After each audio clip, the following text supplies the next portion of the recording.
Avant de recevoir Heureuse Danondé et son invité, Monsieur Lucien Dossou, nous allons vous permettre de suivre d'abord ceci.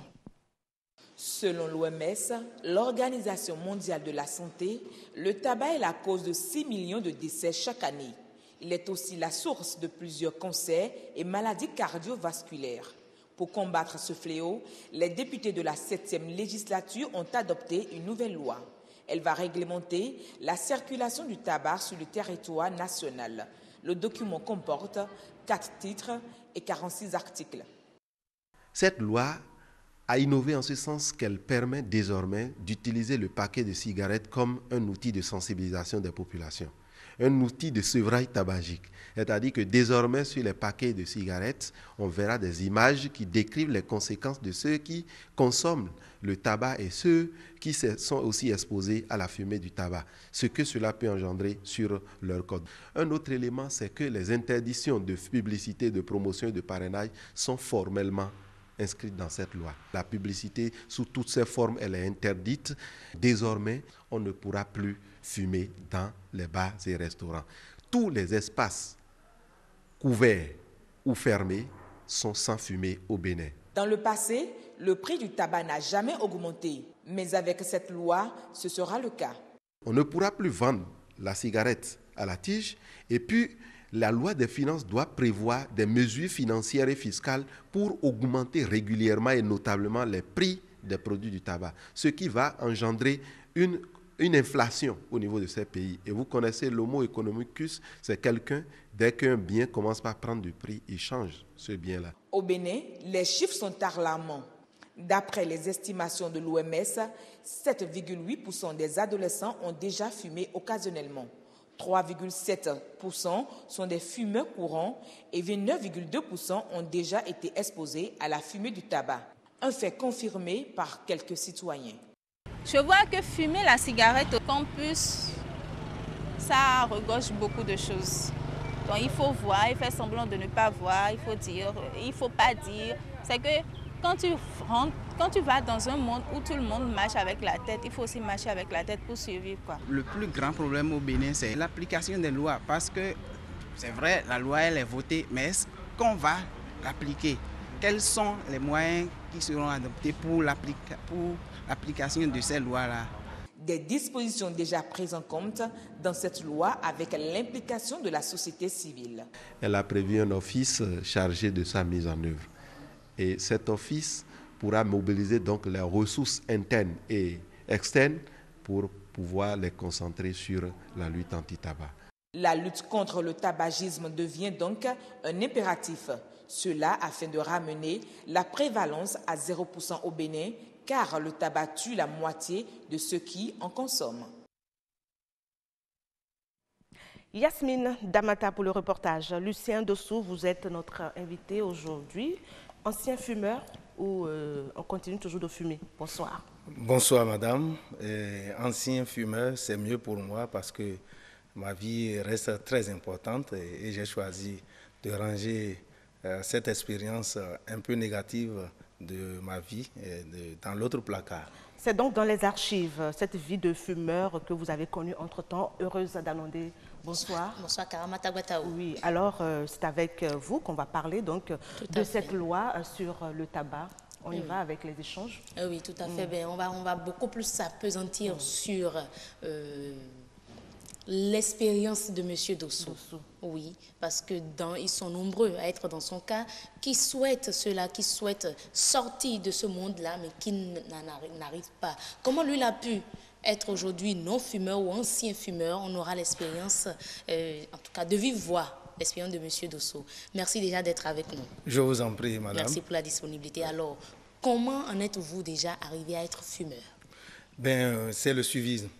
Ah, chez vous, c'est le suivisme. C'est le suivisme. Parce qu'on a eu les chiffres, on a eu les différentes catégories. C'est bien sûr le suivisme. J'étais en classe de 3e et bon, des camarades qui étaient venus de la ville, parce que je faisais la classe au collège à Djoum, c'était en ce moment-là les autres, qui sont un peu indisciplinés avec leurs parents peut-être, à Porto Novo, Cotonou, après avoir fait 1, 2, 3 fois à la même classe, on les envoie au village pour qu'ils se reprennent au sérieux.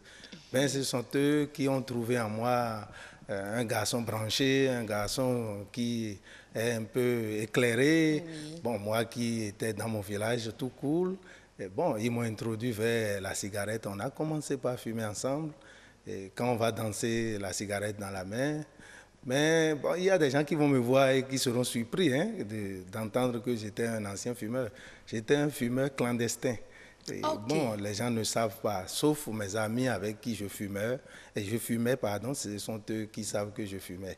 Et à part ça, ni ma mère, ni mes frères, ni tout mon entourage, personne ne savait que je fumais. Mais pour nous, parce que moi je ne l'ai jamais fait, oui. C'est sûr que Ginal, la fumée et tout, mais comment on se sent lorsqu'on fume? Ben, je ne dirais pas que la cigarette a des atouts, hein. Non, pas du tout, parce que c'est un danger. On ne se sent pas bien. Moi, je me souviens quand je fumais, j'ai mal à la tête, je dégage une odeur qui n'a pas son sens, je sentais mal. Mais pourquoi j'étais obligé même d'acheter des parfums ou bien d'aller acheter du Zoro chinois pour camoufler cette odeur, pour me redonner une autre image. Mais bon, c'est juste la fumée qu'on envoie en l'air sans rien gagner, à part les maladies qu'on prépare pour soi-même. Bon, je dirais heureusement pour moi, hein, j'ai continué jusqu'à l'université. On sortait de l'amphi pour aller fumer. Ceux qui fument, c'est avec eux que je fumais. Mais ceux qui ne fument pas n'ont jamais su que je fumais. C'est pour ça que je dis que je suis resté un fumeur clandestin et ce serait étonnant. Et vous êtes resté fumeur pendant combien de temps, combien d'années? De la 3e jusqu'à l'université. Et si je dois raconter les années, pour quelqu'un qui a eu la chance de faire 5 ans en terminale, vous voyez. Et je ne dirais pas que c'est une chance. Hein? C'est peut-être une chance. J'ai gagné beaucoup d'amitié aussi. Il y a des gens qui sont venus après, et donc c'est une chance, d'une manière ou d'une autre. Donc pratiquement une dizaine d'années étant fumeur. C'est sûr, j'ai fait une dizaine d'années. J'ai fait en tout cas toute l'université en fumant. J'étais sorti même de l'université en continuant avec la cigarette. Dieu merci, bon, je dirais que c'est la main de Dieu peut-être. Je deviens fataliste là, hein, je me plonge dans une fatalité qui ne dit pas son nom.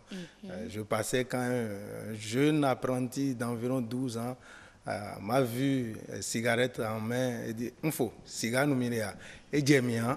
Et j'ai dit « Mais qu'est-ce qui peut pousser ce garçon qui s'est mis en même temps en fuite ?»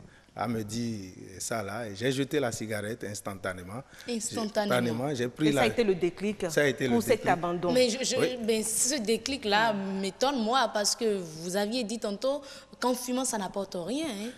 Fumer n'apporte rien à vous, parce que vous avez des problèmes de santé et tout, mais vous avez persisté dedans pendant une dizaine d'années. Il a fallu juste qu'un petit passe à vos côtés vous dise, ben, ça ne vous ressemble pas, je crois bien. Oui, ça ne vous va pas. Oui. Pour que vous laissiez tomber cela. Bon, on a comme impression qu'on gagne quelque chose en fumant. L'impression, c'est lorsqu'on se plonge dans le snobisme, on veut se faire voir, on se dit qu'en fumant, et quand on veut être à la page. On veut être à la page. Expression des jeunes. Et bon, on a le courage de parler, on peut danser là où on n'a pas le courage de danser. Ok, donc quand vous fumez, ça vous donne l'audace. On a l'impression. Alors que vous avez l'audace en vous. On a tout ça là en nous et puis on se dit qu'il faut un élément accompagnateur qui pourrait déclencher cette audace que nous avons en nous, hein, que nous refusons de réveiller. C'est justement ça le problème. Tout se passe dans l'esprit et les gens ont fait en sorte qu'avec la cigarette, on se plaît à aller à la quête de cette audace-là. Et là où je trouve que c'est dangereux, je parle avec vous de la cigarette, mais je ne vais pas vous mentir, hein, c'est comme si j'ai envie de manger encore. Hein. Quand on a faim, c'est comme si, et qu'on parle de la sensation est restée jusqu'à présent. Mais comment vous arrivez à résister à cette sensation? Voilà. J'ai choisi. J'ai fait une option, je me suis dit, entre ma vie et la cigarette, il faut pouvoir choisir. Et donc, j'ai fait mon choix. J'ai vu des gens mourir de la cigarette. J'en ai vu. Et là, je me suis dit, après ce conseil divin que le garçonnet m'avait donné, qu'il fallait faire une option. Pour vous, c'est un conseil divin. C'est un conseil divin. Mais pourquoi conseil divin pour vous? Conseil divin parce que ça m'a sorti de la négativité, de ce qui peut me plonger dans le néant. Et donc, bon, j'ai pris ça comme ça. Je suis devenu comme quelqu'un qui fait l'évangélisation de la lutte contre la cigarette. Je vais dans une buvette, en tout cas, si c'est dans une boîte qui doit avoir la cigarette, je sors. Si je vois quelqu'un en train de fumer, je me rapproche de lui, je lui explique mon cas. Je n'ai pas peur, je n'ai pas honte de le dire parce que après, vous êtes ici, je suis trop face au monde entier. resté dans la clandestinité pour me tuer. Heureusement, Dieu m'a repêché. Et donc, j'ai dit, il faut ressusciter aussi les autres pour être utile à ce Dieu-là. Et maintenant, dans cette démarche-là, dans cette envie de pouvoir aider ceux-là qui sont toujours plongés dans ce monde de fumeurs et tout, comment est-ce que vous menez les démarches? Comment est-ce que vous faites? Est-ce que c'est de la sensibilisation bouche à bouche, qu'est-ce que vous faites concrètement? C'est de la sensibilisation bouche à bouche. Et je dirais que j'ai une petite chance en plus. Je suis journaliste. Et d'ailleurs, ceux qui me verront sur le plateau vont croire que nous sommes en train de faire de la comédie, que c'est une simulation. Peut-être on a fait appel à un confrère juste pour sensibiliser les gens. Non, non, non, ce n'est pas de la simulation. Je suis dans le réseau des journalistes anti-tabac. Et c'est ce qui fait que je fais ce combat. Autre chose, je suis enseignant. J'enseigne les lettres dans les collèges. Je suis enseignant de français. Et ça me donne la chance d'avoir au moins 200 apprenants par an, parce que j'ai environ 4 classes chaque année. Oui, et ça me permet de leur dire ce qui n'est pas bon. Je n'ai pas honte de leur montrer mes dents qui ont été salies par la cigarette. Mais qui sont bien propres maintenant. Comment avez-vous procédé? Comment j'ai procédé? Oui. Il faut aller à Saint-Luc pour comprendre. C'est 15 000 que je débourse pour me faire nettoyer les dents. Ah bon? Et parce que j'ai honte de présenter des dents aussi sales, aussi jaunies, avec des écailles un peu partout. Et pour éviter cela, et pour faire plaisir aussi bien à mon épouse et à mes enfants, parce que c'est important, et paraître un peu quand même agréable dans la société, je suis obligé d'aller à Saint-Luc me faire nettoyer les dents, et ça fait des dépenses. Mais finalement, on se demande si inutile, et on se demande s'il faut être un peu aisé pour fumer. Non, malheureusement, ce qui se passe, c'est les moins aisés qui s'adonnent à la cigarette. N'est-ce pas? Et aujourd'hui, qu'est-ce que je fais même? Je descends à la plage. Des fois, quand je finis mes cours à 18h, que je n'ai rien à faire, je descends à la plage. Quand je vois des jeunes garçons, ils sont souvent, c'est le snobisme, ils sont entraînés par ce m'as-tu vu-là. Et je suis obligé de leur dire, non, ce n'est pas bon, ça ne vous apportera rien. Bon, c'est un combat qu'on va toujours continuer à faire. Voilà. Mais l'industrie du tabac est dangereuse. Elle fait ses communications pour toujours attirer les jeunes. Mais bon, je crois qu'il y a également eu des communications contre l'utilisation et la consommation du tabac, surtout en agissant sur l'emballage. On a eu les images également dans le reportage. Oui, ce que les gens font aujourd'hui, il n'y a plus que la cigarette. Donc pour vous, ça ne suffit pas. On s'adonne à la chicha aussi. Oui, tout à fait. On a commencé par aller vers la chicha pour embrigader les enfants. Lorsque vous prenez goût à la chicha, aller à la cigarette, c'est plus facile pour vous. Et on n'explique pas ce que contient la chicha, qui est une drogue. Mais il paraît que c'est juste des arômes. Hein, non, c'est dangereux, c'est une drogue. Il paraît, effectivement, il paraît. Il ne faut même pas chercher à voir ça, à goûter à ça, ce n'est pas la peine. Et vous préparez l'hépatite lorsque vous êtes un professionnel ou même un amateur de chicha. Parlons du tabac. J'aimerais quand même savoir si vous étiez sujet à certaines maladies. Oui, je toussais régulièrement. Je toussais régulièrement et puis j'étais obligé de racler la gorge tout le temps. J'avais comme impression que mon cœur battait plus. J'avais comme impression des palpitations. Les palpitations, c'était au quotidien.